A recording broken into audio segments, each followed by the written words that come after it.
Hi Ninja Nerds, in this video we are going to talk about the brachial plexus. Super important plexus, so let's go ahead and get started.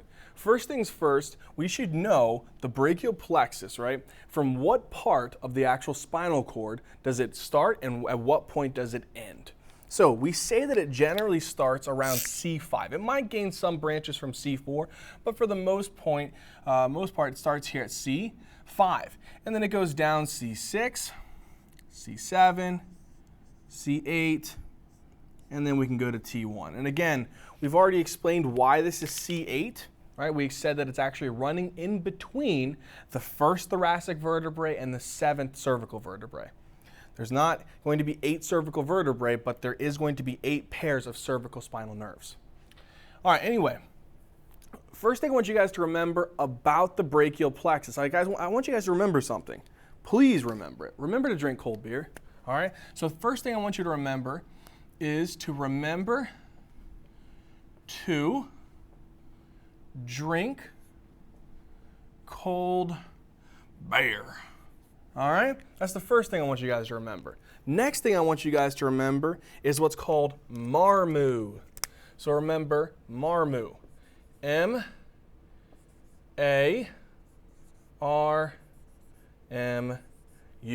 Now you're probably like, what in the world does this stand for?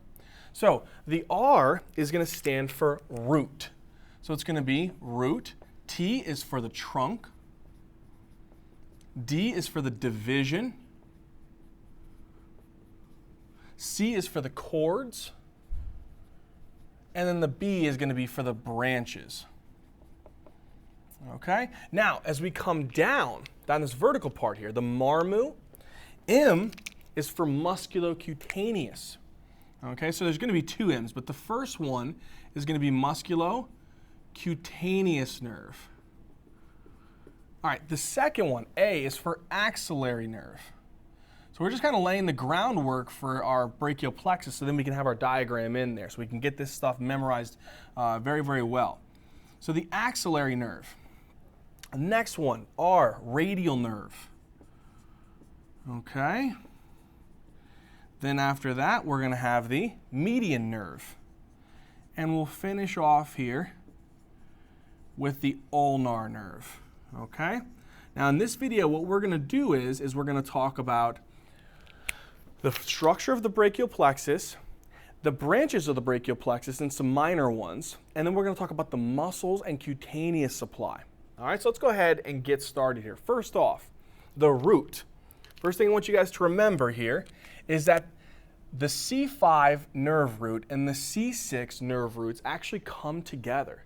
So if we have here the C6 nerve root and the C5 nerve root, these guys will actually come together. When they come together, they're going to form a nice little trunk right there. All right? So now the next thing is the C7 root actually feeds into his own trunk. Okay? So we're going to have C5, C6 roots coming together and forming this trunk.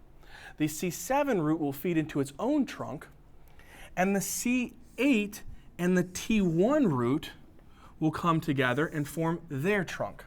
So now let's go ahead and organize this now. So we have C5, C6 roots coming together and forming this trunk. Now the question is, what is this trunk? What is this trunk? What is this trunk? Let's go from top to bottom, or upper to lower. Hey, so this should be the upper trunk. Very, very simple here. So this part right here is going to be the upper trunk. This one right here will be the middle trunk. And this bottom one down here is going to be the lower trunk. Very, very self-explanatory for the most part, right? Now the next thing that's going to happen here is we're going to take this upper trunk, middle trunk, and lower trunk, and all of them are going to break off into divisions. So let's see that now. So now what we're going to have here is we're going to have the upper trunk. He is going to branch into an anterior division and a posterior division. So look here, we're going to have a posterior division right here. And then over here, same thing. This guy is going to branch out. This guy is going to branch out. Let's have this one as an anterior division. And then up here, we're going to have an anterior division. Now, the reason why these divisions are important is because some of these actual divisions are going to combine together and form special cords, and that's why we're mentioning them. So again, the upper trunk splits into an anterior division and a posterior division. The middle trunk splits into a anterior division, and guess what? Oh, a posterior division. And the last one, same thing here. I'm going to switch it up though, and I'm going to have the posterior division here going up. You'll see why. It's going to be easier for diagrammatic purposes. We're going to have the posterior division, and same thing here. What else should we have left over? We should have the anterior division. Okay. Sweet deal. So now we have all our divisions. Here's what I want you guys to remember. Once we have the anterior and posterior divisions, I want you to take all the posterior divisions and combine them together. All right? So that's what we're going to do now. What I'm going to do here is I'm going to bring this posterior division up, this posterior division up, and then these guys are going to combine. So now let's bring this guy up a little bit like this, bring this one like this, and we're going to have this posterior division like this. All of these guys combine. When they combine, they form a cord, okay? And that cord is actually going to be a special one that'll branch off into these different nerves. So now the question is, what is this cord here that we're going to form? So let's actually bring these together a little bit closer so we can have this cord here.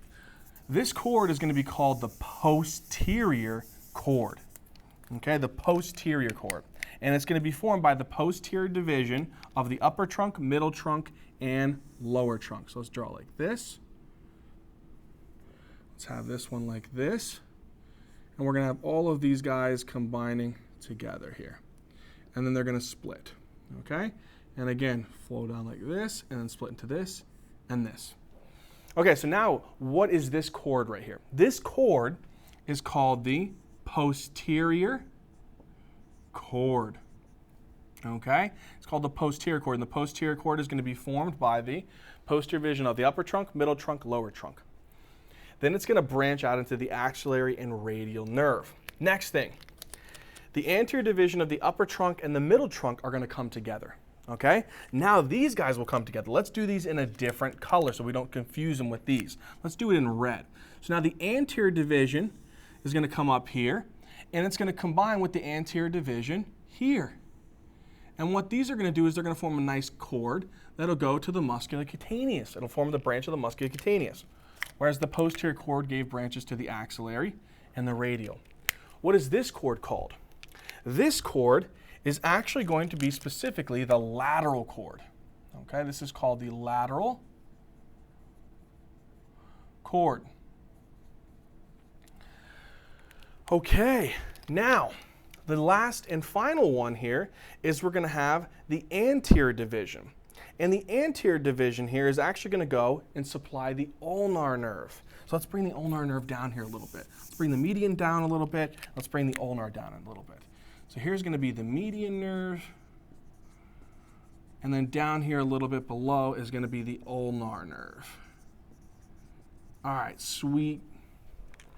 Now, same thing. Let's switch the color up a little bit. Let's do purple. Let's take the anterior division here, and this anterior division is going to basically come and supply the ulnar nerve. So he makes his own cord. What is this cord? So now, here's the best way to remember. Ulnar, remember it's only going to be the ulnar bone, right? So you have the ulnar bone, which is on the pinky side. So that's medial if you're in anatomical position. So this should be the medial cord. All right, now, last one here is we have the median nerve here. The median nerve is going to be formed by branches of the medial cord and the lateral cord. So now look what happens here. The lateral cord is going to come down here like this. Right? And the medial cord is going to come over here like this. And these both will come and supply the median nerve here. So the median nerve is going to be formed by branches of the lateral cord and by branches of the medial cord. That is going to give us the basic structure of our brachial plexus here. Now, next thing I want to do before I start going over all the muscular supply of those nerves is I want to cover some small branches first. So if we come back over here, we had the root back here, right? Let's bring our root over here a little bit more. This is our root. And again, to bring the trunk over a little bit more over here, let's put the trunk right here. So off of the C5 root, there's a branch, a special little branch coming off of this C5 root. And this guy is going to go to some special muscles here, okay? What is this nerve here called? This is called the dorsal scapular nerve, okay? The dorsal scapular nerve. He's going to supply two muscles, well actually three if we combined the rhomboids into two different parts. So you know the rhomboids, you have the major and then you have the minor. If you guys remember from our muscle anatomy videos, we said that these two are responsible for retraction of the scapula. The other muscle that it's going to supply is going to be what's called the levator scapula. And the levator scapula was important for being able to elevate the scapula. Now the next one that we should know is a very important one. He's going to be running on the sides there. He makes like those little cutting muscles that you can kind of see, serrated edges. And that's called the serratus anterior. The serratus anterior is actually going to be formed by three nerve roots. So you know C5? C5 can actually run down here. He can pick up a branch from C6. And then C6 and C5 will run down here continuously. And they're like, hey, let me pick up another branch. And they pick up one more branch, and that is going to be from C7. This nerve is called the long thoracic nerve. The long thoracic nerve is super important. It goes and supplies a special muscle that helps us to protract that scapula. And that muscle is called the serratus anterior. Okay? So that's going to be formed from the C5, C6, and C7 nerve root. Next is the upper trunk. There's two branches that come off of that one. One of them is going to be called the suprascapular nerve. The suprascapular. So this one is going to be called the supra, not supar, the suprascapular nerve. And this guy is going to go to two muscles. He actually supplies around the shoulder joint, but he supplies two muscles around that shoulder joint, and that is going to be called the supraspinatus, which performs weak abduction. So supraspinatus. And another one, which is going to be below the spine, the actual spine of the scapula, and that's going to be called the infraspinatus. And he helps to perform like lateral rotation at the shoulder joint.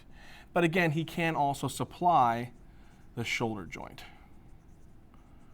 Okay, so that's the suprascapular nerve. Now there is another little minor one, not super crazy, but there is a nerve that actually comes off here and supplies the subclavius muscle, which is underneath the clavicle. So they call this the nerve to subclavius. And the nerve to subclavius, well, guess what do you think it's going to go to?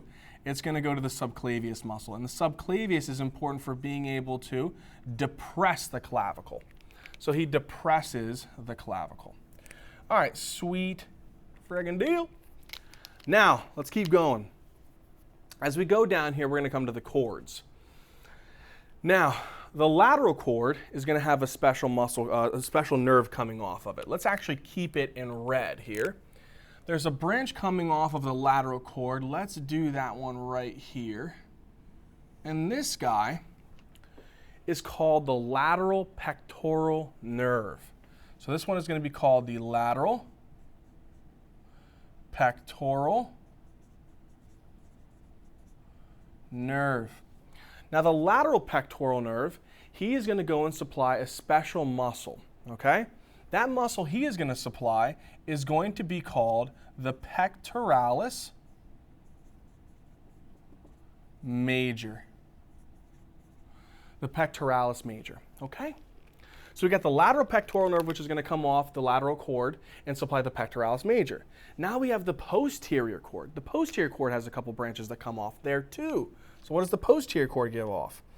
All right, let's keep these in black. The posterior cord has 3 branches. Boom. Boom. Let's do one more. Let's come down here again. Boom. Okay, 3 branches here. This one right here is called the upper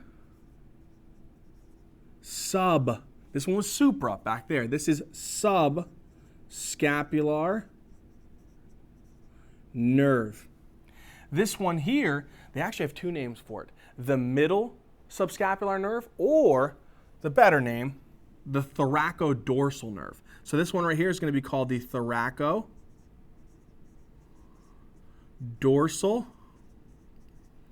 nerve. And then you have one more. And what do you think this one is, guys? This one right here is specifically the lower subscapular nerve. Okay, so we have one more, and that is going to be called the lower subscapular nerve. Okay, lower subscapular nerve. Okay, the upper subscapular nerve is going to be supplying what muscle? The subscapularis. Super easy, right? So this guy is going to supply the subscapularis. What does the subscapularis do? Well, based upon his origin and insertion, he helps to be able to cause medial rotation of the scapula, okay, or internal rotation of the scapula. The next one, which is the thoracodorsal nerve, he is going to go to what's called the Latissimus Dorsi.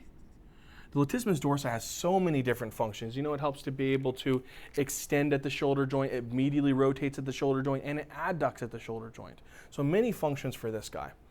Now the lower subscapular nerve is actually going to give off 2 branches, all right? It's going to supply 2 muscles, okay? It's going to supply the subscapularis, but it's also going to supply another muscle which performs the exact same functions as the Latissimus Dorsi.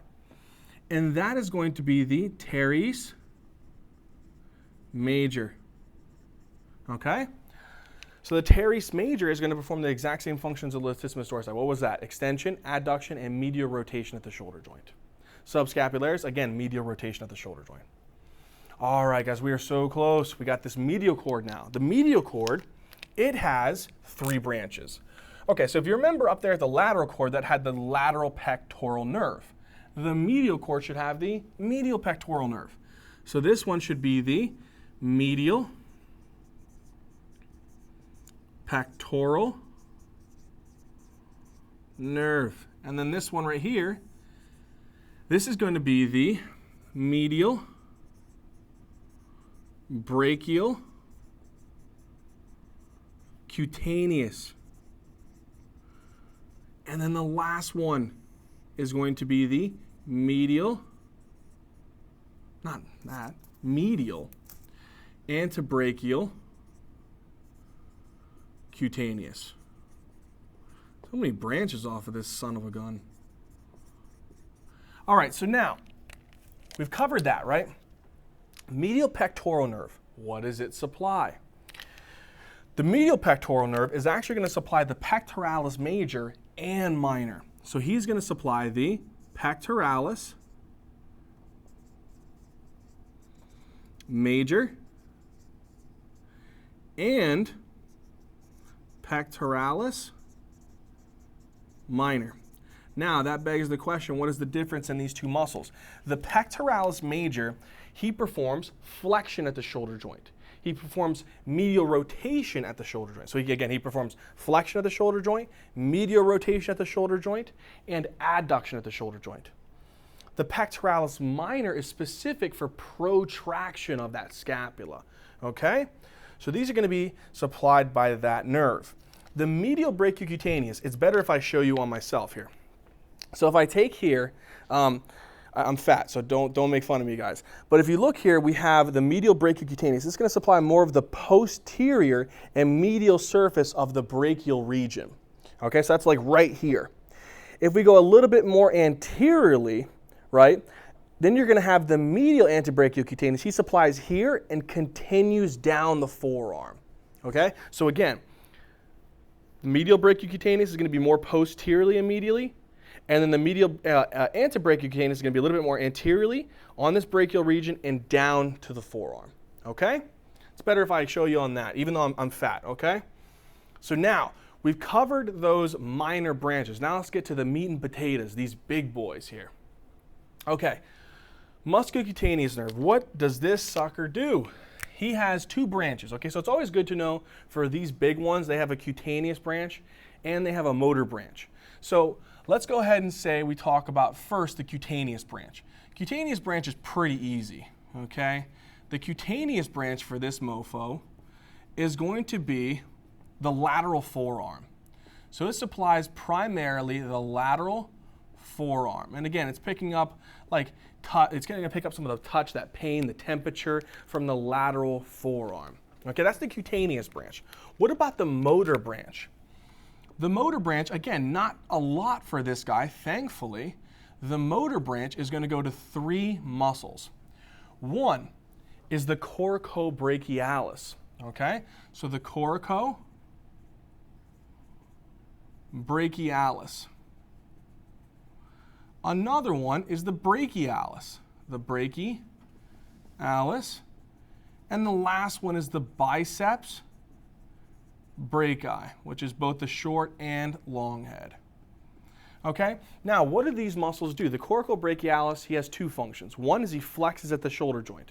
The other one is he adducts at the shoulder joint. Okay, don't laugh when I push, I got man boobs, okay? So brachialis, what does he do? He flexes at the elbow joint. The biceps brachii, he also flexes at the elbow joint, but he can also supinate the palm, okay? So that's that. So let's come back to the axillary nerve. The axillary nerve, you know, it actually runs through a space around the shoulder joint called the quadrangular space.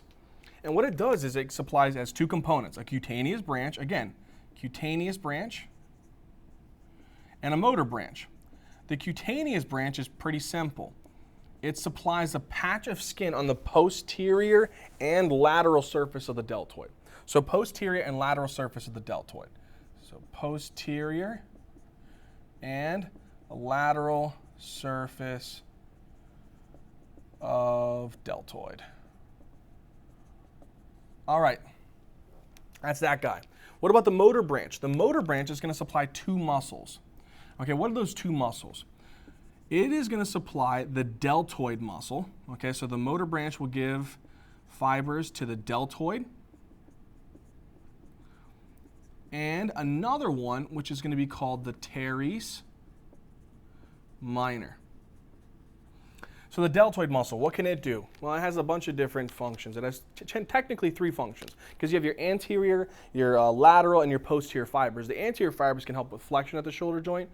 The lateral fibers can help with abduction at the shoulder joint, and the posterior fibers can help with extension of the shoulder joint.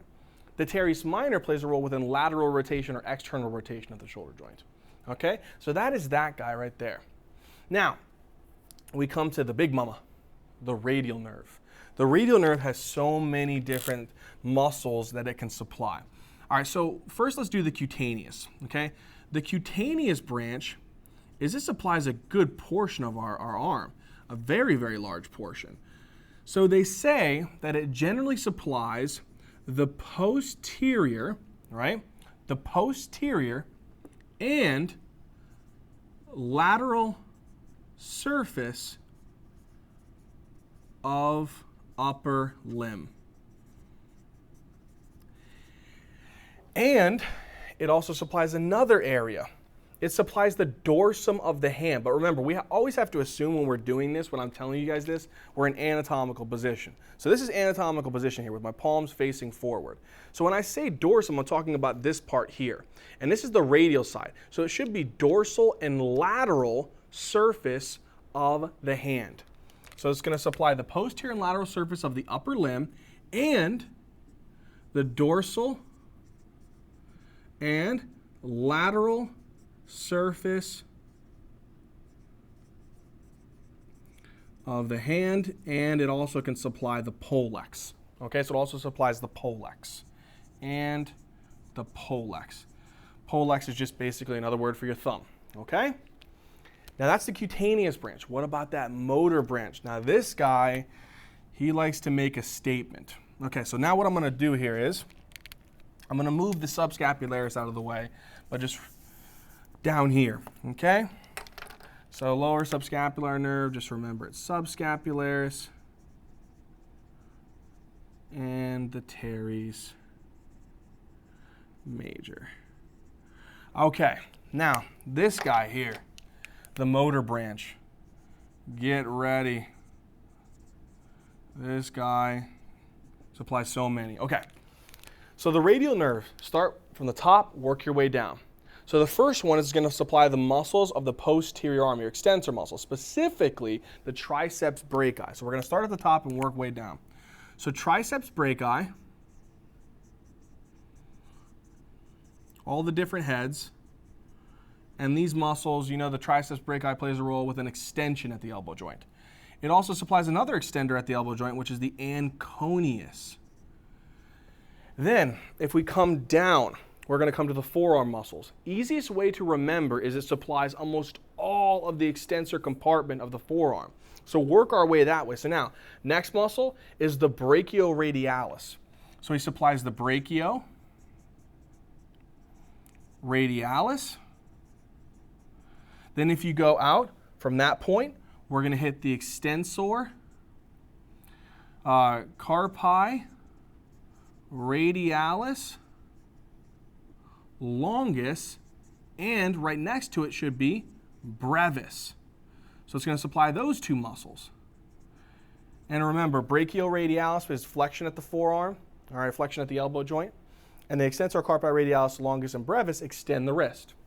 Then if you go next to that, you have the extensor digitorum. Then there's another one, the extensor indicis, which extends the index finger, the pointer finger, right? Then there's another one that extends the little digit, the little pinky. That is the extensor digiti minimi. What else? All right, so we've got these guys. Let's go out a little bit more outwards. There's another muscle out here which is called the extensor carpi ulnaris. So it supplies another muscle. So all we're going to do is we're going to work over here. So I'm going to box off the cutaneous branches. Okay? And we're going to continue over here with the motor branches. So we're going to continue from this point, and we're going to say extensor carpi ulnaris. So extensor carpi ulnaris. Then work your way down here to like the anatomical snuff box region. I like that name. All right, so the anatomical snuff box region. You have the abductor pollicis longus. You have the extensor pollicis brevis and the extensor pollicis longus in that area. It supplies those guys. So it supplies the abductor pollicis longus, and it supplies another one, which is the extensor pollicis longus and brevis. The extensor pollicis longus and brevis. Now there's another one that I can't forget. You know, underneath the brachioradialis, there's a really deep muscle that helps to supinate the palm. Really, really important muscle. He's called the supinator. So it also is going to give a branch here to a deep muscle called the supinator. Okay, so we've covered the radial nerve branches for the motor branch and the cutaneous branch. So again, remember, this is the motor branches that we covered, and these are the cutaneous branches that we covered. Now we go on to the next one, the median nerve. It's also a little bit challenging too, so we'll hit that one. Let's do this one, and baby blue. Okay. Again, we're going to have a cutaneous branch.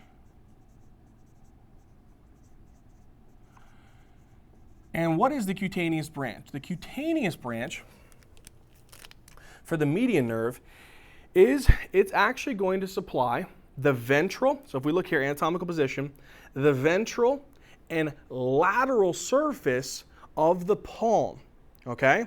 And the digits, the ventral surface of digits 2 and 3. Also, so it's going to supply the ventral and lateral surface of the palm, the anterior surface of digits 2 and 3, and the dorsum of fingers 2 and 3. Remember that. So cutaneous branch, ventral and lateral, and we can say technically 2/3 of hand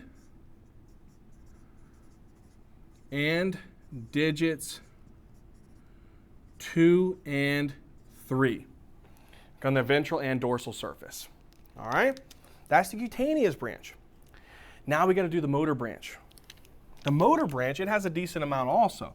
So the motor branch, what are some of those? Okay, so with this guy, the median nerve, he's kind of a culprit for a lot of people who are very active in typing and all that kind of stuff. You know, it actually runs in the carpal tunnel underneath the transverse carpal ligament, and as that nerve gets compressed, it can cause carpal tunnel syndrome. The motor branch here supplies a lot of muscle here. So let's go ahead and think about the flexor compartment. So the flexor compartment, what do we have? We have the pronator teres, and then we have the quadratus. So we have the pronator teres and quadratus. If we go a little bit outwards from that, well, then we have the palmaris longus and the flexor carpi radialis. So flexor carpi radialis, and then out from that one is going to be the palmaris longus. Okay, now if you think about another one, you can continue to go deep, right? So underneath those muscles, there's another muscle. It's actually called the flexor digitorum superficialis. And then there's another one, right? There's a muscle really deep under here. It's actually called the flexor digitorum profundus. It's actually going to supply the radial half of flexor digitorum profundus. All right. So we got that. Now, it'll continue down. As it continues down, it actually is going to supply some of the, they have the lumbricals right here, the second and third lumbricals. So it'll also supply the second and third lumbrical muscles. And it'll also give supply to these thenar muscles, 3 of them. What are they? Okay, so you have specifically the opponens pollicis brevis, then another one which is called the flexor pollicis brevis, and the last one which is called the abductor pollicis brevis. Woo! A lot of muscles for this guy. Okay? So we got the cutaneous branch and we got the motor branch. Pronator muscles, they pronate the palm. Flexor carpi radialis flexes the wrist. Palmaris longus flexes the wrist. Flexor digitorum superficialis flexes the digits and then eventually the wrist. Flexor digitorum profundus flexes the digits. So most of these are going to tell you what they need. The lumbricals are intrinsic hand muscles. The opponent's pollicis brevis helps with what's called opposition, being able to touch your thumb to all the other different fingers. The flexor pollicis brevis flexes the actual thumb, and the abductor pollicis brevis abducts the thumb. So a lot of these muscles, their action is said within their name. We come to the last one, the ulnar nerve. The ulnar nerve. This guy, again, has a cutaneous branch, and he has a motor branch. Thankfully, this one doesn't have a lot of muscles, The cutaneous branch is actually pretty easy. So think about it like this. Okay, if I take my hand, again, anatomical position, this is the ulnar side, right, pinky side. If you think about it, this whole side was supplied already. So the ventral 2/3, right, and the dorsal 2/3 of the hand. So what's left? The ventral and medial 1/3 of the hand and the dorsal medial 1/3 of the hand. That's it. So it supplies, I got them in my pocket, I got the ventral and dorsal, so ventral and dorsal 1/3 of the hand. Simple as that, super easy. Okay? Now we come to the motor branch. So remember the median nerve supplied a lot of the thenar muscles. Well, the ulnar nerve gives off a branch that kind of flies over there and supplies another one. So another branch here off of this guy comes over here and supplies the adductor pollicis brevis. Okay? But let's think about the other muscle over here. What was another muscle that could be right over here? The flexor carpi, right? Another one is, remember we had the half of that digitorum profundus, the flexor digitorum profundus? Well, the ulnar half. So we have two muscles now. The ulnar half of flexor digitorum profundus and the flexor carpi ulnaris. Last couple muscles, the hypothenar muscles. So on this side, okay, there's three of them there. The opponens digiti minimi, the flexor digiti minimi, and one more, and that is the abductor digiti minimi. One more, and that is the abductor digiti minimi. All right, engineers, so that pretty much covers the brachial plexus. I hope it made sense. I really do. I hope you guys enjoyed it. I hope you guys learned something from it. If you guys did, please hit that like button. Comment down in the comment section, and please subscribe. Also, if you guys get a chance, go check out our Instagram, our Facebook, and even our Patreon. All right, engineers, as always, until next time.